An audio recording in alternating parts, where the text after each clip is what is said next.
Genesis 46 through 47:31. So Jacob set out for Egypt with all his possessions. And when he came to Beersheba, he offered sacrifices to the God of his father Isaac. During the night, God spoke to him in a vision. "Jacob, Jacob," he called. "Here I am," Jacob replied. "I am God, the God of your father," the voice said. "Do not be afraid to go down to Egypt, for there I will make your family into a great nation. I will go with you down to Egypt, and I will bring you back again. You will die in Egypt, but Joseph will be with you to close your eyes." So Jacob left Beersheba, and his sons took him to Egypt. They carried him and their little ones and their wives in the wagons Pharaoh had provided for them. They also took all their livestock and all the personal belongings they had acquired in the land of Canaan. So Jacob and his entire family went to Egypt, sons and grandsons, daughters and granddaughters, all his descendants. These are the names of the descendants of Israel, the sons of Jacob who went to Egypt. Reuben was Jacob's eldest son.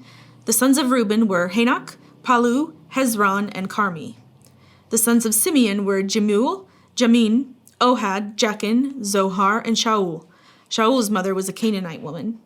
The sons of Levi were Gershon, Kohath, and Merari. The sons of Judah were Onan, Shelah, Perez, and Zerah, though and Onan had died in the land of Canaan. The sons of Perez were Hezron and Hamul. The sons of Issachar were Tola, Puah, Jashub, and Shimron. The sons of Zebulun were Sered, Elon, and Jahleel. These were the sons of Leah and Jacob who were born in Paddan Aram, in addition to their daughter Dinah.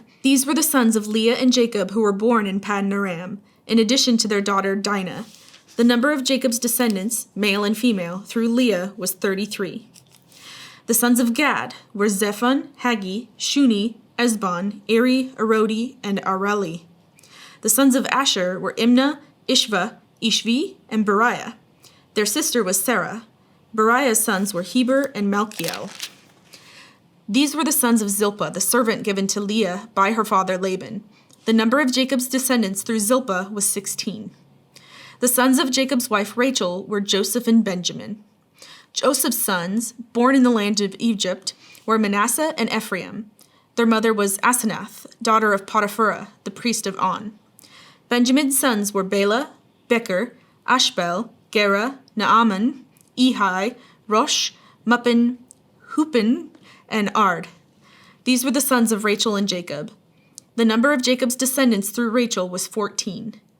The son of Dan was Hushim. The sons of Naphtali were Jazeel, Guni, Jezer, and Shillem.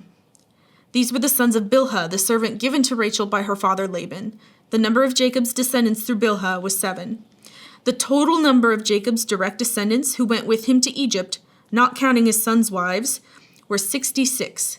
In addition, Joseph had 2 sons who were born in Egypt. So altogether, there were 70 members of Jacob's family in the land of Egypt. As they neared their destination, Jacob sent Judah ahead to meet Joseph and get directions to the region of Goshen. And when they finally arrived there, Joseph prepared his chariot and traveled to Goshen to meet his father Jacob. When Joseph arrived, he embraced his father and wept, holding him for a long time. Finally, Jacob said to Joseph, "Now I'm ready to die, since I have seen your face again and know you are still alive." And Joseph said to his brothers and to his father's entire family, "I will go to Pharaoh and tell him, 'My brothers and my father's entire family have come to me from the land of Canaan. These men are shepherds, and they raise livestock. They have brought with them their flocks, herds, and everything they own.'"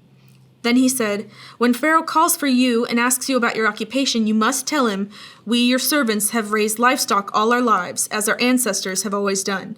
When you tell him this, he will let you live here in the region of Goshen, for the Egyptians despise shepherds." Then Joseph went to see Pharaoh and told him, "My father and my brothers have arrived from the land of Canaan. They have come with all their flocks and herds and possessions, and they are now in the region of Goshen." Joseph took 5 of his brothers with him and presented them to Pharaoh. And Pharaoh asked the brothers, "What is your occupation?" They replied, "We, your servants, are shepherds, just like our ancestors. We have come to live here in Egypt for a while, for there is no pasture for our flocks in Canaan. The famine is very severe there. So please, we request permission to live in the region of Goshen."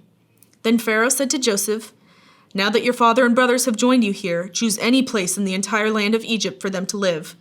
Give them the best land of Egypt. Let them live in the region of Goshen. And if any of them have special skills, put them in charge of my livestock too." Then Joseph brought in his father Jacob and presented him to Pharaoh, and Jacob blessed Pharaoh. "How old are you?" Pharaoh asked him. Jacob replied, "I have traveled this earth for 130 hard years, but my life has been short compared to the lives of my ancestors." Then Jacob blessed Pharaoh again before leaving his court. So Joseph assigned the best land of Egypt, the region of Ramses, to his father and his brothers, and he settled them there just as Pharaoh had commanded. And Joseph provided food for his father and his brothers in amounts appropriate to the number of their dependents, including the smallest children. Meanwhile, the famine became so severe that all the food was used up, and the people were starving throughout the lands of Egypt and Canaan. By selling grain to the people, Joseph eventually collected all the money in Egypt and Canaan, and he put the money in Pharaoh's treasury. When the people of Egypt and Canaan ran out of money, all the Egyptians came to Joseph. "Our money is gone," they cried, "but please give us food or we will die before your very eyes." Joseph replied, "Since your money is gone, bring me your livestock. I will give you food in exchange for your livestock." So they brought their livestock to Joseph in exchange for food. In exchange for their horses, flocks of sheep and goats, herds of cattle and donkeys, Joseph provided them with food for another year. But that year ended, and the next year they came again and said, "We cannot hide the truth from you, my lord. Our money is gone, and all our livestock and cattle are yours. We have nothing left to give but our bodies and our land. Why should we die before your very eyes? Buy us and our land in exchange for food. We offer our land and ourselves as slaves for Pharaoh. Just give us grain so we may live and not die, and so the land does not become empty and desolate." So Joseph bought all the land of Egypt for Pharaoh. All the Egyptians sold him their fields because the famine was so severe, and soon all the land belonged to Pharaoh. As for the people, he made them all slaves from one end of Egypt to the other. The only land he did not buy was the land belonging to the priests. They had received an allotment of food directly from Pharaoh, so they didn't need to sell their land. Then Joseph said to the people, "Look, today I have bought you and your land for Pharaoh. I will provide you with seed so you can plant your fields. Then when you harvest it, 1/5 of your crop will belong to Pharaoh. You may keep the remaining 4/5 as seed for your fields and as food for you, your households, and your little ones." "You have saved our lives," they exclaimed. "May it please you, my lord, to let us be Pharaoh's servants." Joseph then issued a decree, still in effect in the land of Egypt, that Pharaoh should receive 1/5 of all the crops grown on his land. Only the land belonging to the priests was not given to Pharaoh. Meanwhile, the people of Israel settled in the region of Goshen in Egypt. There they acquired property, and they were fruitful, and their population grew rapidly. Jacob lived for 17 years after his arrival in Egypt, so he lived 147 years in all. As the time of his death drew near, Jacob called for his son Joseph and said to him, "Please do me this favor. Put your hand under my thigh and swear that you will treat me with unfailing love by honoring this last request. Do not bury me in Egypt. When I die, please take my body out of Egypt and bury me with my ancestors." So Joseph promised, "I will do as you ask." "Swear that you will do it," Jacob insisted. So Joseph gave his oath, and Jacob bowed humbly at the head of his bed. Matthew 15, 1-28. Some Pharisees and teachers of religious law now arrived from Jerusalem to see Jesus. They asked him, "Why do your disciples disobey our age-old tradition? For they ignore our tradition of ceremonial hand-washing before they eat." And Jesus replied, "And why do you, by your traditions, violate the direct commandments of God? For instance, God says, 'Honor your father and mother,' and anyone who speaks disrespectfully of father or mother must be put to death. But you say it's all right for people to say to their parents, 'Sorry, I can't help you, for I have vowed to give to God what I would have given to you.' In this way, you say they don't need to honor their parents. And so you cancel the word of God for the sake of your own tradition. You hypocrites! Isaiah was right when he prophesied about you, for he wrote, 'These people honor me with their lips, but their hearts are far from me. Their worship is a farce, for they teach man-made ideas as commands from God.'" Then Jesus called to the crowd to come and hear. "Listen," he said, "and try to understand. It's not what goes into your mouth that defiles you. You are defiled by the words that come out of your mouth." Then the disciples came to him and asked, "Do you realize you offended the Pharisees by what you just said?" Jesus replied, "Every plant not planted by my heavenly Father will be uprooted. So ignore them. They are blind guides leading the blind, and if one blind person guides another, they will both fall into a ditch." Then Peter said to Jesus, "Explain to us the parable that says people aren't defiled by what they eat." "Don't you understand yet?" Jesus asked. "Anything you eat passes through the stomach and then goes into the sewer. But the words you speak, they come from the heart. That's what defiles you. For from the heart come evil thoughts, murder, adultery, all sexual immorality, theft, lying, and slander. These are what defile you. Eating with unwashed hands will never defile you. Then Jesus left Galilee and went north to the region of Tyre and Sidon. A Gentile woman who lived there came to him pleading, "Have mercy on me, O Lord, Son of David, for my daughter is possessed by a demon that torments her severely." But Jesus gave her no reply, not even a word. Then his disciples urged him to send her away. "Tell her to go away," they said. "She is bothering us with all her begging." Then Jesus said to the woman, "I was sent only to help God's lost sheep, the people of Israel." But she came and worshipped him, pleading again, "Lord, help me." Jesus responded, "It isn't right to take food from the children and throw it to the dogs." She replied, "That's true, Lord, but even dogs are allowed to eat the scraps that fall beneath their master's table."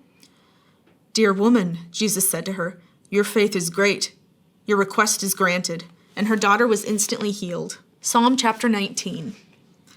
The heavens proclaim the glory of God. The skies display his craftsmanship.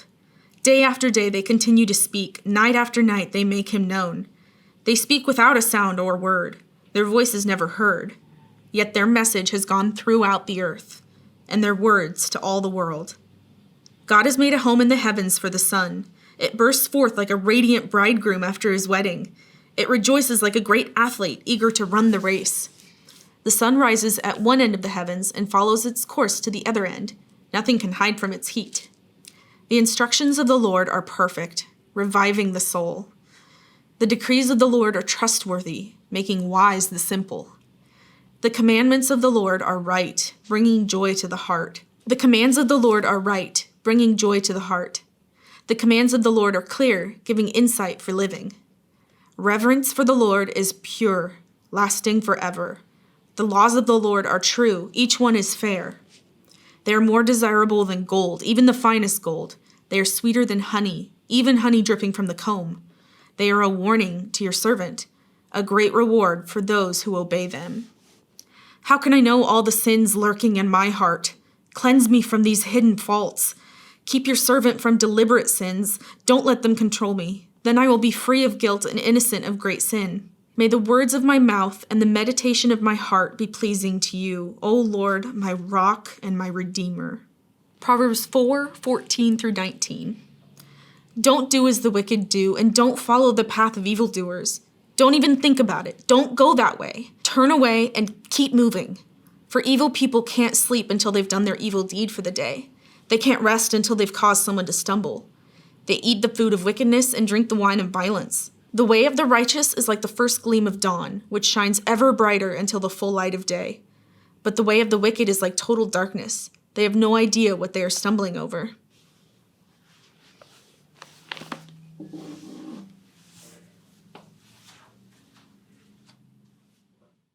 Did I do Dinah or Dina last time?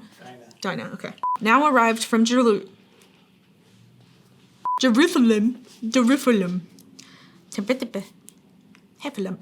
Okay, and the meditation of my heart. Oh, crap. It doesn't say crap. That was improv.